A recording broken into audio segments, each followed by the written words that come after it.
अरे क्या बोलिएगा, बोलेंगे कुछ बचा क्या, जाके फूल चढ़ाइए कांग्रेस पार्टी की धरती पर, गेंदा फूल चढ़ा दीजिए जाके कांग्रेस पार्टी की कराएंगे इस संविधान के लिए, ये क्यों नहीं करते, इसकी बात करें। संविधान दिखा रही है, बोलिए ना, खोल के भी दिखा दे, पता नहीं कोरा कागज है कि कुछ लिखा हुआ भी था कि स्ट्राइक के लिए इंडियन आर्मी तैयार है, किसने रोका? चुड़िया पहनी हुई थी, राहुल गांधी ने कह दिया कि मेरा नाम सावरकर नहीं है, मेरा नाम गांधी है। अरे गांधी भी नहीं उनका नाम तो गांधी होना चाहिए कायदे से। बोल नहीं पाते, अगर वस्तुतः आरएसएस वाले होते तो बोल नहीं पाते। आप भी तो इंपोर्टेड आए ना, जो सबसे बड़े इंपोर्टेड पीस है आपकी घर में बैठी हुई आपकी पार्टी की सुपर बॉस, उनके बारे में जरा इंपोर्टेड सोच लीजिए। नागरिकता छोड़कर अमेरिका जाने वाले तो आपके घर के लोग हैं, क्यों मेरा मुंह खुलवा रहे हैं? बात समझ लीजिए, मेरे बच्चे वहीं पैदा हुए, नागरिकता ही नहीं है, हिंदुस्तान लाके पैदा करते ना, आपकी तरह यहाँ पे घूम घूम के झोला नहीं ले रहा, एक चैनल से दूसरे चैनल। यहाँ के बच्चों को गुंडई कराएंगे। संजय गुप्ता जी,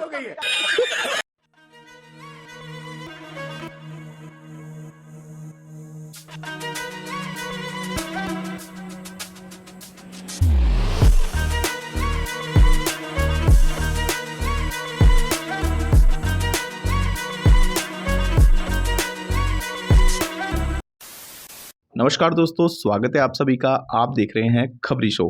दोस्तों, आज की डिबेट वीडियो होने वाली है बीजेपी के प्रवक्ता अजय आलोक और कांग्रेस के प्रवक्ता सुप्रिया श्रीनेत के बीच में। दोस्तों, महाराष्ट्र चुनाव को लेकर डिबेट चल रही थी, लेकिन कांग्रेस के प्रवक्ता डिबेट को घुमा के ले आई अजय आलोक के बच्चों पे और कहने लगी कि आप अगर इतने बड़े देशभक्त हैं तो आपके बच्चे अमेरिका के नागरिक क्यों हैं। तो अजय आलोक का जवाब था कि जब मेरे बच्चे पैदा हुए थे तब मैं अमेरिका में काम करता था और उस टाइम पे तुम चैनल टू चैनल झोला उठा के घूमती थी। दोस्तों, जिस तरह से अजय आलोक ने जवाब दिया है उसे देख के आपको बहुत ही आनंद आने वाला है। तो दोस्तों, वीडियो बहुत मजेदार होने वाली है, आपसे अनुरोध अंत तक जरूर देखना। अगर आप चैनल पे पहली बार आए हैं या चैनल को अभी तक सब्सक्राइब नहीं किया है तो चैनल को सब्सक्राइब जरूर कर लेना। चलिए दोस्तों, मेन डिबेट स्टार्ट करते हैं।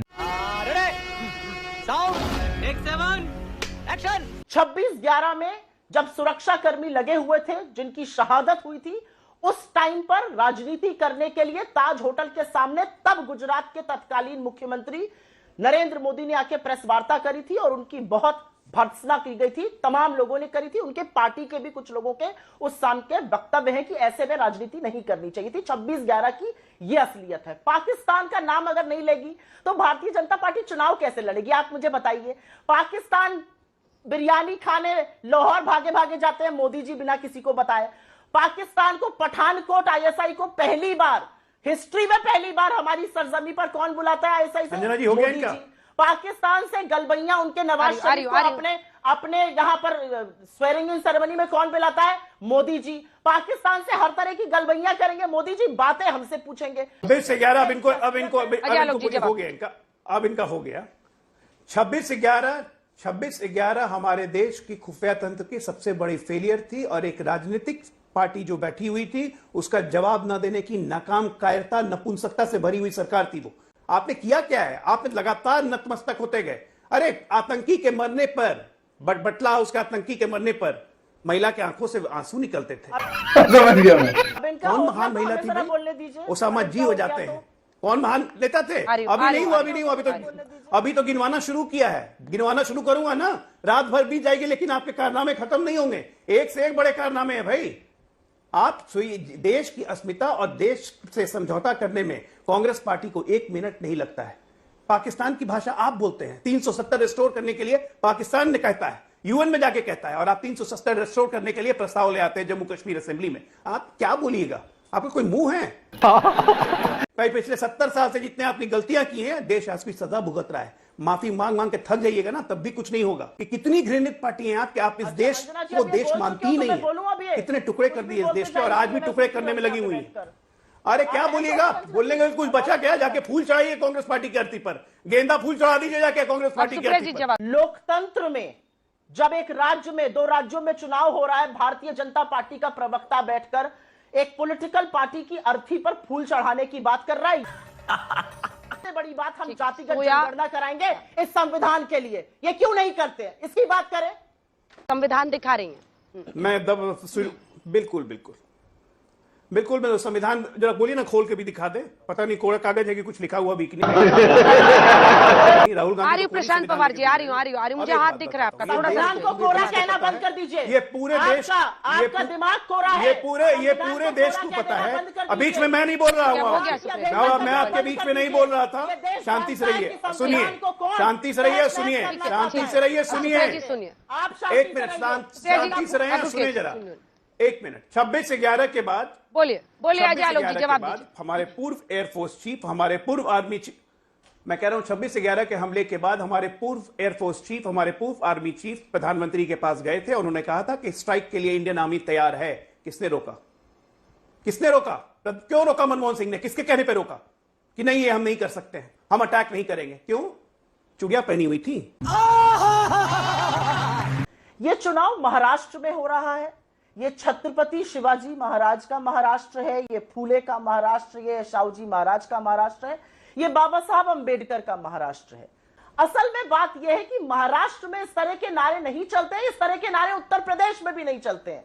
अगर चलते होते तो 43 से 46 सीट ये लोग हारते नहीं उत्तर प्रदेश में। ये सब बातें जो कही जा रही हैं, ये ध्यान भटकाने की बातें हैं। ये मामला सिर्फ देवेंद्र फडणवीस और अजीत पवार का नहीं है, इससे बीजेपी में भी लोग उकता गए हैं, बीजेपी में भी लोग उकता गए, और पंकजा मुंडे इसका जीता जागता प्रमाण है। देवेंद्र जी ने सबका जवाब दिया। उन्होंने ये भी कहा कि पंकजा मुंडे ने तुरंत क्लैरिफिकेशन किया कि उनसे पूछा गया था सवाल ये, तो उन्होंने कहा कि हमसे इन सब मुद्दों के साथ लेकर लड़ रहे हैं। जहां तक रहे अशोक चौहान की बात, अशोक चौहान के बारे में भी यही कहा था कि वो नई विचारधारा से आए हैं, समझा लेंगे हम उनको। लेकिन मुझे ये नहीं समझ में आ रहा है कि इससे कांग्रेस को क्या खुशी हो रही है। भाई अपने मुख्यमंत्री पद का तो पहले तय कीजिए। शिवसेना आज भी बोल रही है कि वो मुख्यमंत्री बनेगा तब तो उद्धव ठाकरे ही, उनका क्या करेंगे, सिर्फ फुटबॉल कैसे करेंगे वो उनका समस्या है। सबका नाम गिनाया, वीर शिवाजी महाराज, बाबा साहब अंबेडकर, ज्योतिबा फूले, सावरकर को फिर भूल गई। सावरकर के नाम लेने से एलर्जी क्यों है? वीर सावरकर इस देश के सबसे बड़े स्तंभकार थे, बिल्कुल स्वतंत्रता सेनानी थे और इस देश का अभिमान थे। संसद में उसका तैलचित्र लगा हुआ है। सावरकर का नाम लेने से कांग्रेस को क्यों एलर्जी होती है? जस्ट बिकॉज कि राहुल गांधी ने कह दिया कि मेरा नाम सावरकर नहीं है, मेरा नाम गांधी है। अरे गांधी भी नहीं उनका नाम तो गैंडी होना चाहिए कायदे से। बहुत अच्छा, आप ये बोल नहीं पाते। अगर वस्तुतः आरएसएस वाले होते तो बोल नहीं पाते। आप भी तो इंपोर्टेड आए हैं ना, जदयू में थे पहले, फिर यहाँ आए, फिर गए, जो भी हुआ। अंजना जी, मैं छोटी सी एक बात कहना चाहती हूं। गौतम अडानी ये सरकार चला रहे हैं और इसका खुलासा हमने नहीं, इसका खुलासा इन्हीं के उप मुख्यमंत्री अजीत पवार ने किया है और कहा है कि उनके घर पर बैठक हुई थी, उसमें देवेंद्र फडणवीस और अमित शाह मौजूद थे, चुनी हुई सरकार गिराई जा रही थी। तो महाराष्ट्र की अस्मिता के साथ दिल्ली भी खिलवाड़ कर रहा है और मोदी जी के परम पूजनीय मित्र भी खिलवाड़ कर रहे हैं, सरकारें गिरवा कर, और इसीलिए गिरवाई गई जिससे उनको लाखों करोड़ों की जमीन कौड़ियों के दाम पर मुंबई में बिक जाए। ये असलियत है। असलियत ये है कि महाराष्ट्र की अस्मिता के साथ खिलवाड़ गौतम अडानी के पैसे ने नरेंद्र मोदी और अमित शाह किया है। ये असलियत है। और अगर ऐसा नहीं है तो इसका स्पष्टीकरण दें। कांग्रेस को और उद्धव ठाकरे की पार्टी को इंपोर्टेड कहने का बड़ा शौक लग गया नहीं? चाइना एनसी को भी इंपोर्टेड माल, मुझे भी इंपोर्टेड।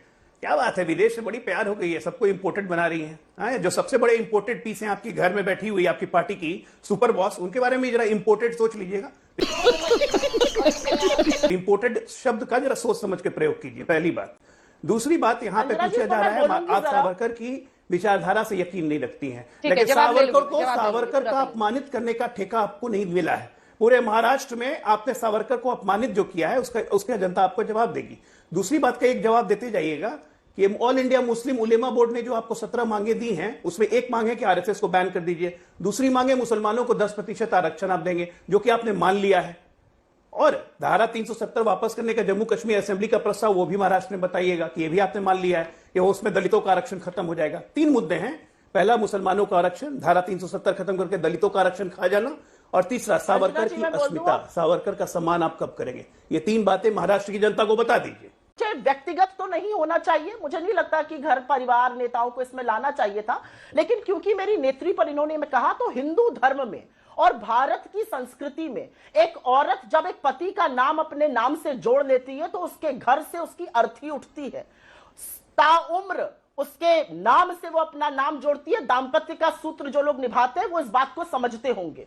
स्वेच्छा से अपनी यहां पर नागरिकता छोड़कर अमेरिका जाने वाले तो आपके घर के लोग हैं, क्यों मेरा मुंह खुलवा रहे हैं? आप मेरी नेत्री पर औने बौने बातें कहिएगा तो मुझे बोलना पड़ेगा। मैं तो नहीं कहना चाहती थी आपके बच्चे अमेरिकी नागरिक बने, मेरे बच्चे नहीं बने, मेरी बेटा नहीं बने। एक चीज और बात समझ लीजिए, मेरे बच्चे वहीं पैदा हुए थे। व्हाट्सएप मेरे बच्चे वहीं पैदा हुए थे। अच्छा, तो नागरिकता ली नहीं है, हिंदुस्तान लाके पैदा करते ना। कोई सेंस है इस बात की? हिंदुस्तान से इतनी नफरत कि मैं वहीं पे काम कर रहा था ना, मैं वहीं काम कर रहा था, इसलिए पैदा किया था। आपकी तरह यहाँ पे घूम घूम के झोला नहीं ला रहा था, एक चैनल से दूसरे चैनल, एक चैनल से दूसरे चैनल। गजब बेइज्जती है। स्मृति ईरानी का इंटरव्यू लेने के लिए हो गया जय आलोक जी, पूरा कीजिए, हो गया आप दोनों का हो गया। अब आप लोगों की बात हो गई।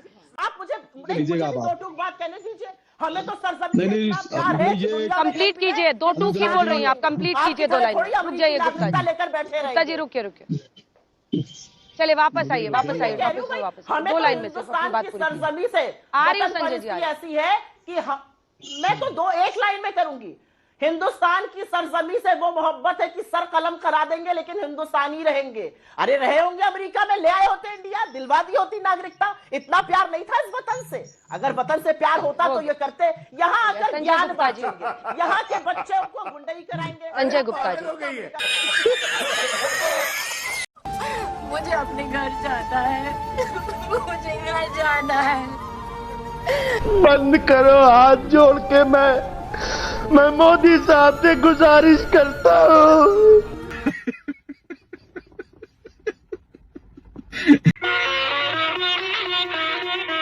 भगवान कसम, क्या प्रोग्राम दिखा दिया तूने। तो दोस्तों, अगर आपने वीडियो अंत तक देखी है तो उम्मीद करता हूँ आपको वीडियो पसंद आई होगी। वीडियो के बारे में आपकी जो भी राय है कमेंट्स करके जरूर बताएं। वीडियो को अंत तक देखने के लिए आप सभी का बहुत बहुत धन्यवाद। ऐसी मजेदार वीडियो देखने के लिए चैनल को सब्सक्राइब करना बिल्कुल ना भूलें। चलिए दोस्तों, मिलते हैं बहुत जल्द अगली वीडियो में। तब तक के लिए जय हिंद, वंदे मातरम।